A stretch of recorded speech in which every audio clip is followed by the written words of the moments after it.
But Shane, you were in Gainesville. Uh, you gotta be wary of the Bulls. They have now beaten every team in the state of Florida that they have played. They have a check mark against the Gators, against the Seminoles, against the Hurricanes, against the Knights, against the Bethune-Cookman Wildcats, against FAMU. They FIU. They got it done, but they got it done in a really impressive way. They were the team that did not back down in the swamp. And what were your impressions? What was the mood? I know it was a hot late afternoon in Gainesville, but listen, we said that this was a game that people needed to keep an eye on, and now for the second straight week in a row, we have an SEC fan base that wants to fire their head coach, and we'll talk about that after we break down the game. Yeah, I mean, in my opinion, the short of it was that the line of scrimmage where they should hold the advantage, they didn't. You would think South Florida's always got good skilled kids. We talked about the quarterback coming in at South Florida, so we knew what they had there. Defensively, they held the line of scrimmage. They held their own, and then did enough, to keep the game close. You hang around, belief grows, and I remember as a kid, we grew up under Coach Bowden. And one of his favorite things to tell the staff was, more games are lost than are won. So all these Gator fans who are, hey, we had this penalty or that.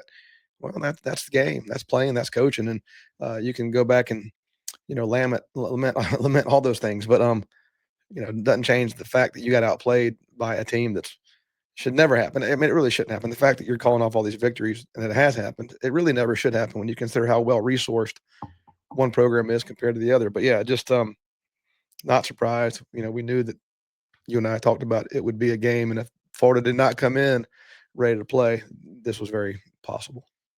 Yeah, and certainly they had a good defensive performance. Both teams did. I think it was both the teams were held under 400 yards.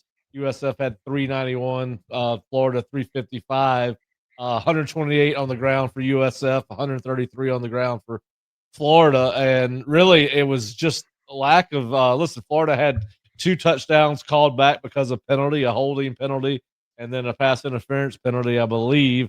But just really couldn't convert in the red zone against this what is a very good front seven and probably defense for South Florida. I was very impressed. They held up at the line of scrimmage very well. And we'd heard a lot in the preseason about Florida's offensive line being the best it's had been in years, or was going to be the best it's been in years. You keep on waiting for Lagway to have that moment. Had some good ones last year, but Saturday was all right. I mean, listen, he completed 70% of his passes. Did he really?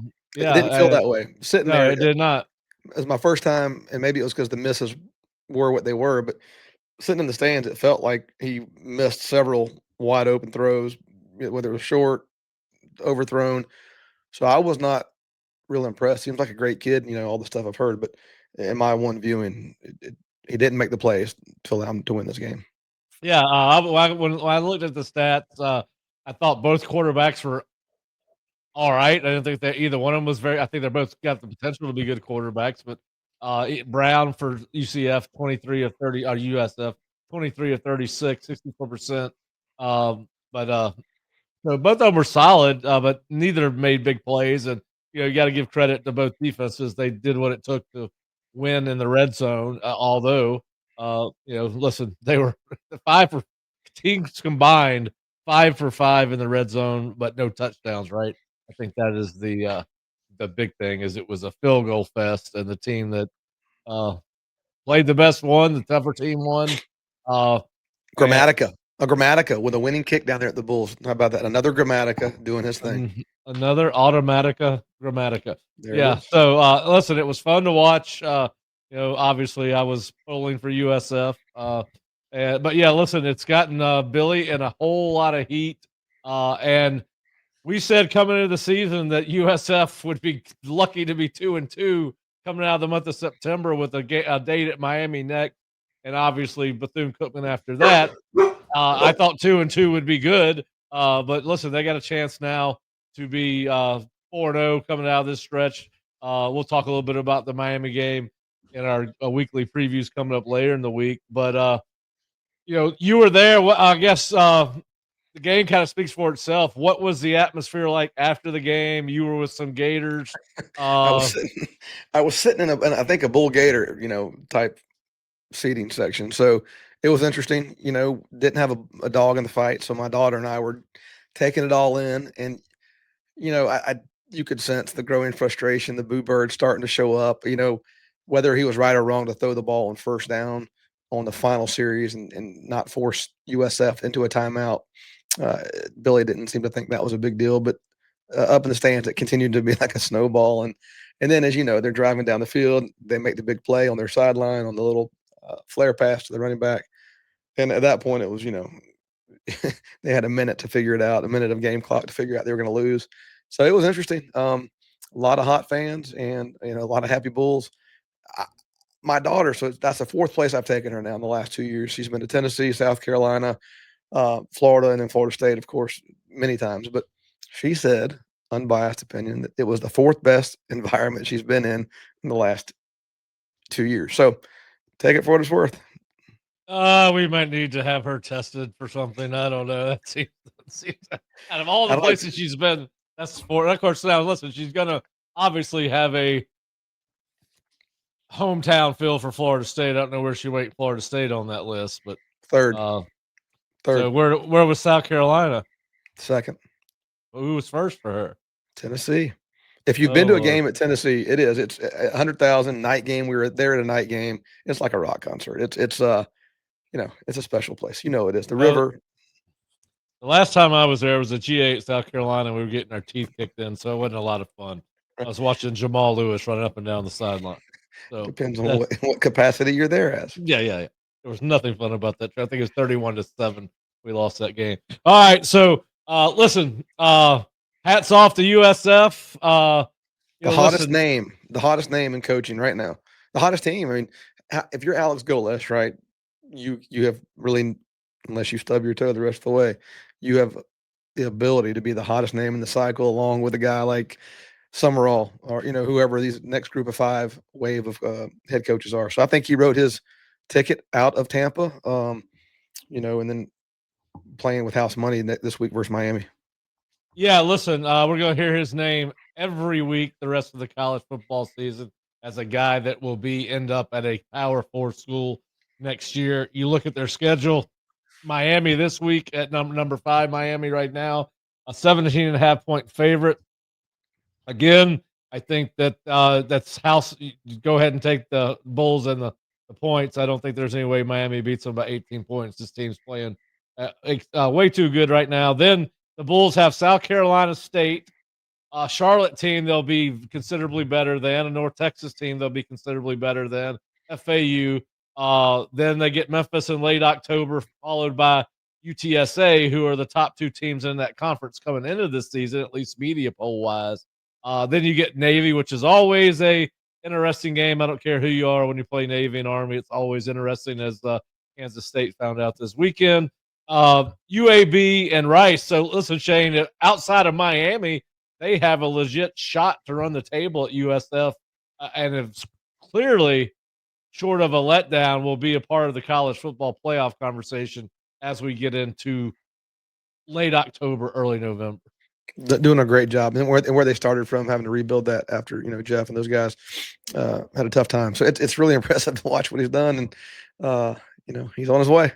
Yeah, and I don't think, all due respect to Jeff Scott and the guys that were with him during his tenure with the program, but Alex did have a problem on his hands when he took over that program. It was not in a good spot, and obviously, as we've seen, he's in year 3. So what is this? It's about his 26th game at USF, 26, 27, somewhere in there, and he looks like he's got him heading in the right direction.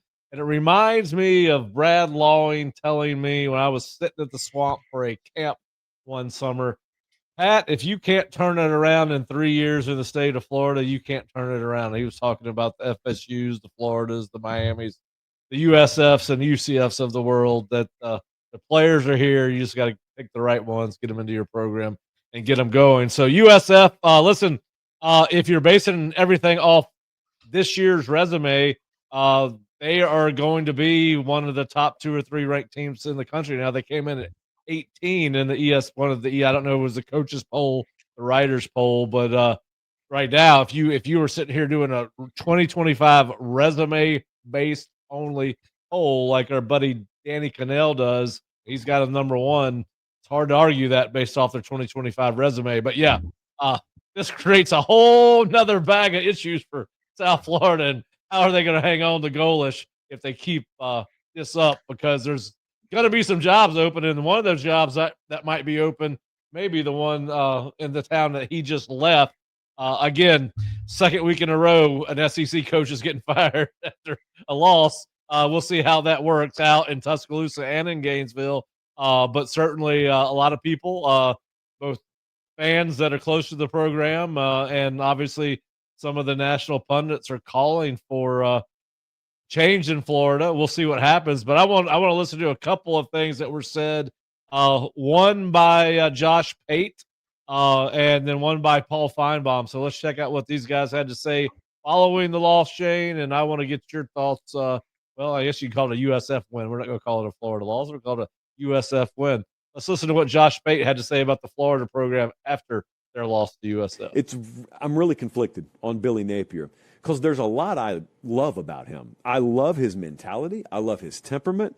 I fully believe in his personal philosophy on a program and how to build it and how to run it. But the problem there is you can do all of those things right. And all you're doing there is presenting yourself an opportunity to win games because you've done those things the right way. But when you have the opportunity to win the games, you can't fumble things like play calling. You can't fumble clock management. You can't fumble in-game decisions. If you do those things, then you completely negate all the good work you did to present yourself the opportunity to win.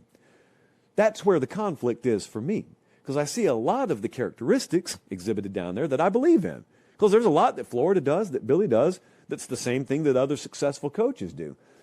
The difference is, and maybe this is the disconnect, the best of the best do what it takes to present the opportunities to win games in the fall, then they do what it takes to win the games. They're only fulfilling half of that equation, and that's not good enough. Well, listen, if you when you look at what Josh is saying, and he said some things, some of it was just talking in circles, right? Yes. But said a lot to say nothing. Yeah. And there's a lot of guys that are good at that, and maybe we're a couple of them.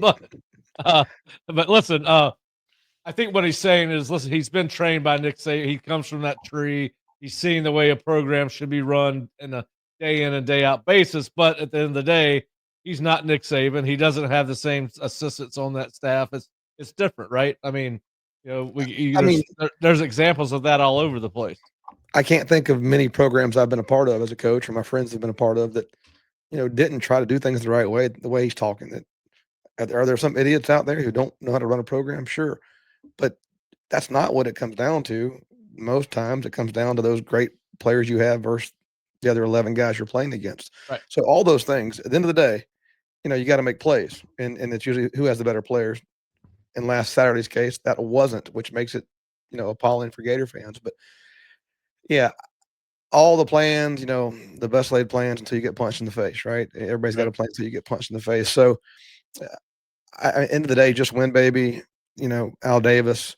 The process is important. There's no doubt. But I don't know that Billy has any, patent on the process that not every other coach, that whether it was Dan Mullen or Will Muschamp or whoever I'm missing, McElwain in the interim between now and Urban, have all probably been pretty detailed, had a pretty good plan. And you got to win. Well, listen, people have been dancing on his grave. This same thing happened last year. They got off to a kind of a rocky start. Schedule was going to be too hard. They weren't going to be able to overcome it. He was fired. Was going to get fired. That didn't happen. Let's look and see what Paul Feinbaum has to say after week 2 of Florida's football season. Well, he completely blew it. This is the same problems we've been seeing from Napier in terms of game management from the beginning. And at this point, there's no reason for optimism. I'm sorry. We went through that last year. It was a roller coaster. Terrible at the beginning, great at the end. And you just can't keep playing with fans' emotions you have to you have to take control of your program, and he clearly has not. So I think the end is near for Billy Napier. I'm not suggesting anything. I don't have any more control over my that program than my dog sitting here next to me. But ultimately, it's hard to come back from this, and the only way is to undo the damage. And the problem for Napier is mathematically. He only had so many. He only had so much room for error anyway with the toughest schedule in the SEC, and now he's completely thrown a game away. When you look at this next 4 or 5 games, even if you win one of those, then you are back to square one, and the odds of Billy Napier winning all 4 of these games is pretty close to. Well, first of all, I'm not sure that Billy Napier has to win all 4 of the games. This is the same kind of dribble we heard last year after Florida got off to a slow start. But you look at their schedule, the next 4 games, brand name wise, daunting. LSU, Miami, Texas, at Texas A&M. So you're at LSU, you're at Miami, get Texas at home, at Texas A&M. But none of these teams looked unbeatable, Shane. I watched LSU play some the other night against La Tech. They kept on tripping over themselves. Very uninspired effort. This is I think the shelf life as a chance. Now, listen, if they lose next week, the roar's only going to get louder. But if they win this game against LSU this week, Shane, all this goes away. I mean, I think there's a lot of overreaction to this. I understand why people are frustrated. You said it. You should not lose to USF, but people have been saying that about USF for 20 years. It's just one of those programs that, when they're playing well, can beat you. And listen, as you said last week, every little brother wants to beat his big brother. And whether it's 1-on-1, ping pong, it doesn't matter. And the same thing's in a football game. So LSU, Miami, Texas, Texas A&M, daunting schedule. I think that these games, I don't think there's a game that's not winnable out of these 4.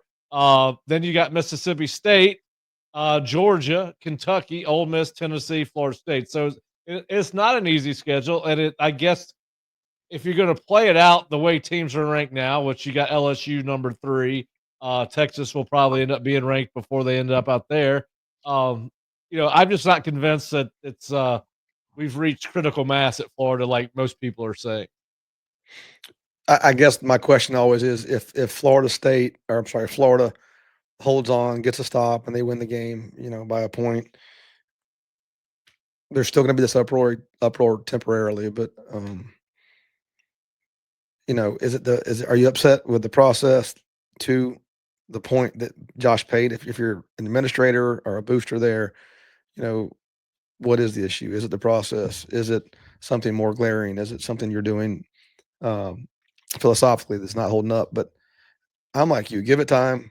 It's early in the season. You and I grew up around this program where they had a lot of Septembers that they stubbed their toe and found their way. But yeah, it sucks to give away when you have a superior roster, and that's what they're saying. That's a game you should win.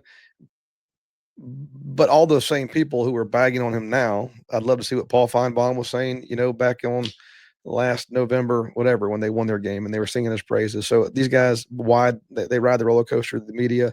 And what's great about coaching, you don't have time to involve yourself in that. You just got to hope your players are insulated enough into what we're doing that it can't get to them.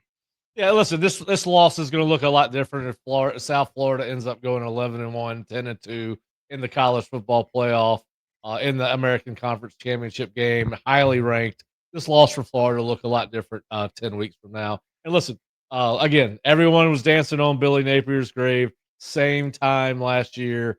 They were saying it before the season started. They've got good football players. Obviously, there's some game management issues they got to work out. They got to get some more explosive plays out of the offense. And more than anything, you got to get into the end zone because you're not going to win a lot of these games in modern college football kicking field goals. I mean, people are going to should find ways into the end zone with the way the rules are set up for offenses. But listen, hats off to USF. A great win for the program. I guess you'd have to go back to probably Notre Dame as far as big wins. I think that was the last huge upset South Florida's had. against a national brand, and it's certainly going to make them a lot of eyeballs will be on the Bulls this Saturday as they go to Miami.